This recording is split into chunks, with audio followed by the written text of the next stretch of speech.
ഈ varicose vein എന്ന് പറയുന്നത് കാണുന്നത് നമ്മുടെ സ്കിന്നിനടിയിലെ രക്തക്കുഴലുകൾക്ക് വരുമ്പോഴാണ്, നമ്മൾ ഇങ്ങനത്തെ ഡാമേജ് വരുമ്പോഴാണ് നമ്മൾ കാണുന്നത്. അപ്പോൾ ഒത്തിരി വണ്ണം ഉള്ളവർക്കൊക്കെ നമ്മൾ സബ്ക്യൂട്ടേനിയസ് ഫാറ്റ് ഒത്തിരി കൂടുതലാണെങ്കിൽ അത് അത്ര പ്രോമിനന്റ് ആവണമെന്നില്ല.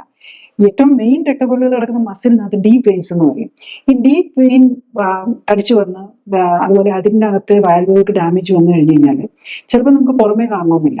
അപ്പം ചിലപ്പോൾ കുറച്ചു നേരം നടക്കുകയോ അല്ലെങ്കിൽ കുറച്ചു നേരം നിൽക്കുകയൊക്കെ ചെയ്യുമ്പോൾ കാലിന് കഴപ്പം, അസ്വസ്ഥത, അല്ലെങ്കിൽ മസിൽ ക്രാംസ് വരിക, ഇതൊക്കെ ആയിരിക്കും അങ്ങനെയുള്ളവർക്ക് ലക്ഷണങ്ങളായിട്ട് വരുന്നത്.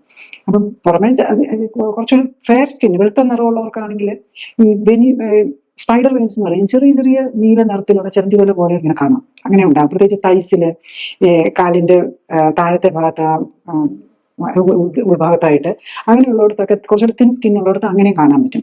അപ്പം അങ്ങനെ ചെറിയ അത് മാത്രം വരുമ്പം നമുക്ക് അസ്വസ്ഥതകൾ വരണമെന്നില്ല. അത് നമുക്ക് കോസ്മെറ്റിക്, അത് കാണാനുള്ള ഒരു ഭംഗിക്കുറവ് മാത്രമേ വരുള്ളൂ. പക്ഷെ ഉള്ളിലെ രക്തക്കുഴലുകൾക്ക് വന്നു കഴിഞ്ഞാൽ നമ്മൾ അത് അറിയുകയില്ല. അപ്പോഴാണ് നമുക്ക് വേദന ബുദ്ധിമുട്ടൊക്കെ ആയിട്ട് തോന്നുന്നത്.